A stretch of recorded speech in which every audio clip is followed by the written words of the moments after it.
Aircraft making a condensation trail is very similar in many ways to when you go outside on a cold day and exhale.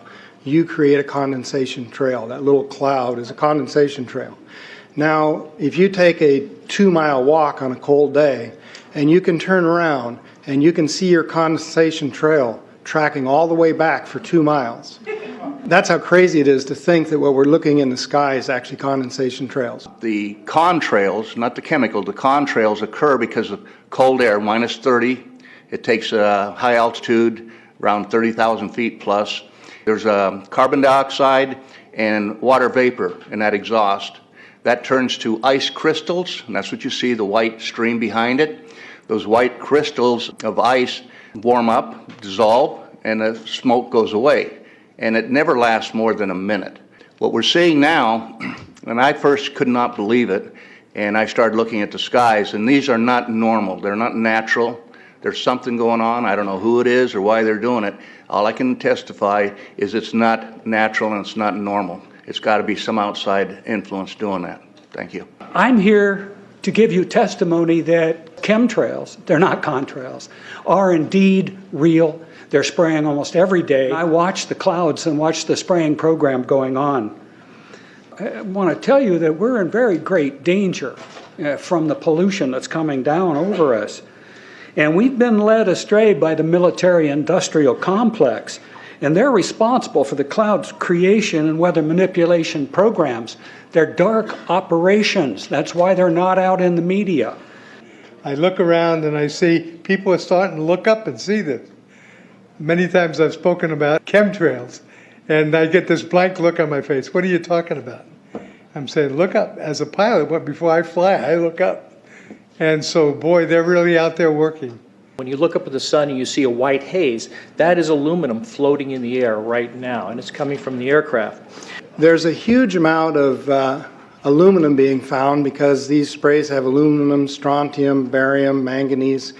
And there's a lot of argument that aluminum is very common to be found, but aluminum is only common in a bonded form. It's not common in a free form, and we're finding high rates of free aluminum in the soil, which is not natural. The metal compounds that are being used are environmentally dangerous. We need to be monitoring them. We need to be testing them. Okay, these previous guys, I've watched exactly what they do, and yes, they are correct. I've seen exactly the same stuff, so ditto marks on those. You want some figures? Okay, latest water test, tested the rain.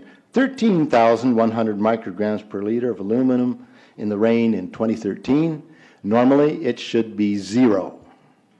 So 13,100 is pretty damn much, folks. It used to be 0, then it was 100s in the 2000s, and then since 2010, it's into the 1,000s and the latest 13,100.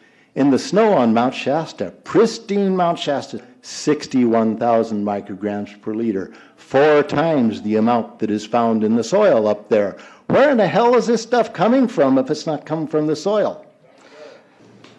We have clouds in the sky we've never seen before. Almost every day I'm seeing clouds I've never seen before. And NASA has been even named a few of these new clouds. It's really interesting, but NASA is a corporation. I want you to know that. NASA has also conducted a research program in what they call metallized fuels. We're actually putting aluminum oxide right in the fuel because it has 2 atoms of aluminum and 3 atoms of oxygen. So during the combustion process, it releases all that oxygen and dramatically increases efficiency, but it leaves the aluminum in the air. We got things coming from sky down, and it's a huge, huge problem. Because as it comes down, what happens is a couple of things. Is that it actually is in our air, we breathe it. And as we breathe it, it's actually going to go up to our nostrils, into our brain, easiest access to our brain frontal lobe. The contaminants that have been identified, which already been mentioned, are aluminum. Aluminum is the #1 free radical generator to the brain to cause early apoptosis, which is early death of brain, and it begins to set off the scar tissue, which we call the amygdalin, which is part of the chemical matrix related to Alzheimer's. I'm a neurologist practicing in Reading for 17 years, and in the past 5 years, I have seen the number of patients with Alzheimer's disease, Parkinson's, and other neurodegenerative diseases tremendously increased, almost quadruple. I became interested in chemtrails about 8 years ago when I was in Hawaii, and the Hawaiians are really being very vocal about it. I concur about the increasing number of Alzheimer's. They have been able to take the aluminum and micronize it, which means it'll stay up longer. But it also means, and I don't know if any of you have noticed some metallic taste in your mouth when they're spraying, but you inhale that, it goes up through your cribriform plate and through your sinuses and into the brain. As you heard, to spray nanoparticles, very small particles. These nanoparticles, they basically trigger a programmed cell death in the brain, and that is the ultimate path we see in Alzheimer's. That's problem number one, because when we look at the Alzheimer issue, we say those are the old. The real problem is, and the real scare I have, is as I am a father of 2, I am a grandfather of 3. So the drama is our children. ADD started in the 70s. Autism was not on the radar. There was no documents, there was no information. It was 1 in 100,000 children. Today, what we have is 1 in 48 boys. I was part of the early group that was looking for aluminum in ADD and ADHD. And all of those children that started to develop those phenomena had high levels of aluminum. When we figured out protocols to detox them out, to free the body of those particular contaminants, what happened is that their brains came back. When we do this to the age, it doesn't come back as quick, but it will come back. But I'm seeing Alzheimer's in 56 years old. Back in the 70s, Alzheimer's when you were 80. If you remember 8 to 10 years ago, there was this big move to get rid of aluminum from underarm deodorant because it would cause Alzheimer's. Look what they're doing to us now. I want to give you a little bit of history on the background behind nanoparticles has been described before. A nanometer is 1/1000th of a meter. It's very small. In fact, if you have particles, say, that are 40 or 50 nanometers across, you can take and line 50 of them up next to a single red blood cell. These things are extremely tiny. They're pervasive.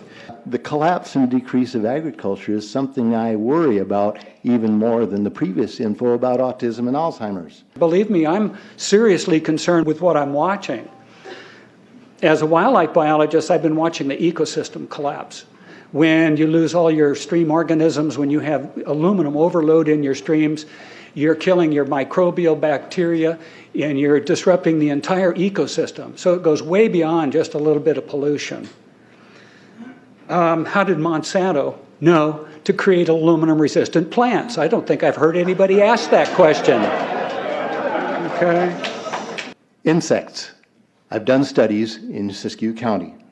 They're at 20% of normal. The aquatic insects basically made a nosedive in 2006 to about 20% of normal.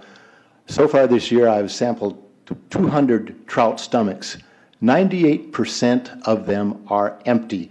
So sorry about the trout fishing, fellows. The mayflies, stoneflies, dipterus, and caddisflies are damn near gone. The terrestrial sampling is down to about 20% of normal, except for pest species like ants. We're seeing a loss of the major bird species, and as the gentleman said, the ecosystem is unraveling, and Audubon's been telling you that for years. The materials that are going into the environment right now, aluminum oxide nanoparticles and barium nanoparticles, these just happen to be the same materials that they use in nanothermate explosives. And so when this stuff settles down out of the air into the environment, it is small enough to be absorbed through the root structure of the trees in the forest. And so when there's a forest fire, and there will be a forest fire, those fires burn dramatically hotter.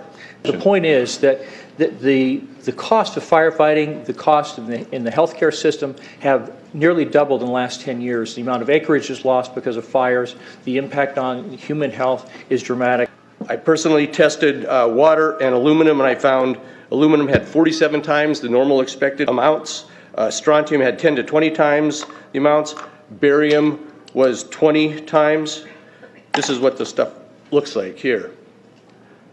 Collected, most people just think it's a cobweb, but I tested it. It has outrageous amounts of barium, strontium, and aluminum, but they destroy the sample, so I'm not letting this get away from me. You know, these tests are international. in scope. We're seeing this all over the world, guys. Okay, pH of acid soils is 20 times more alkaline.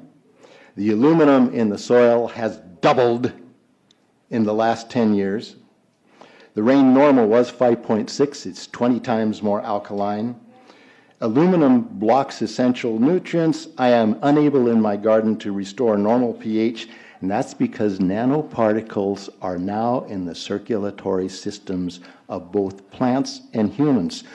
The Air Force conducted a study starting in 1993. It was called In Vitro Toxicity of Aluminum Nanoparticles in Rat Alveolar Macrophages. That's a real fancy way of saying testing the effect of aluminum nanoparticles on the white blood cells in the little air sacs in your lung, the alveoli. And what they found in this 8-year study was that these particles, when you're exposed to them long enough, it suppresses the ability of your white blood cells to defend you from airborne infections coming into your lungs. So it suppresses your immune system. But they also found that these same particles, once they get into your system, they can actually go through the barrier in each one of the cells. They get inside the cells, and these particles can actually suppress the ability of mitochondria, which are in the cells that help to gobble up toxins and things that would be harmful to the nucleus and the reproduction process of the cells in your body. These processes are suppressed, and so essentially by breathing this material in, your immune system is dramatically suppressed. I wrote to the federal government because Air Force wrote a book, and on the first page of the book they said, we're going to control the weather by the year 2025. I asked them, what are they doing spraying these chemicals on the public? I said, there's violation of United States Code 50 USC 1520, which prohibits the American government from experimenting on the U.S. citizens with chemical agents.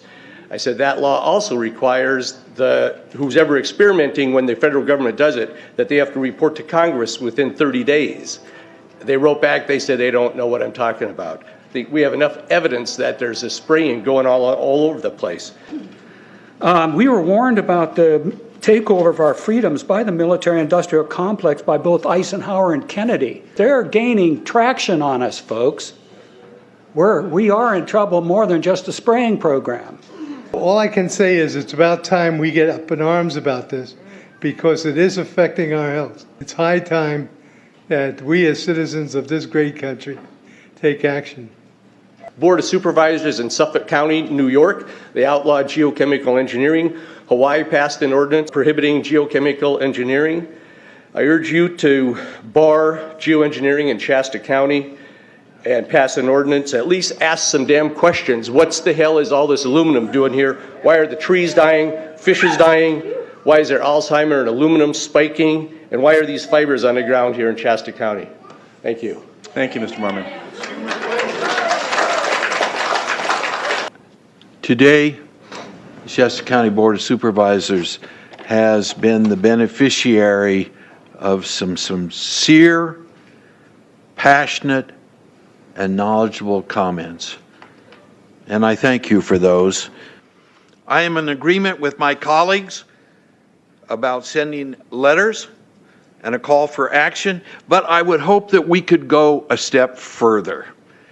I would like for us to send a copy of this video where all of you spoke today, all 2.5 or 3 hours of this testimony, to be sent to our senators and our U.S. representatives, and also our representatives in the state of California. We'll do that. Let them listen to the passion that came out of this meeting today. Thank you. You have the motion in front of you. I think it's understood. All in favor, say aye. Aye. Any opposition? Motion passes unanimously.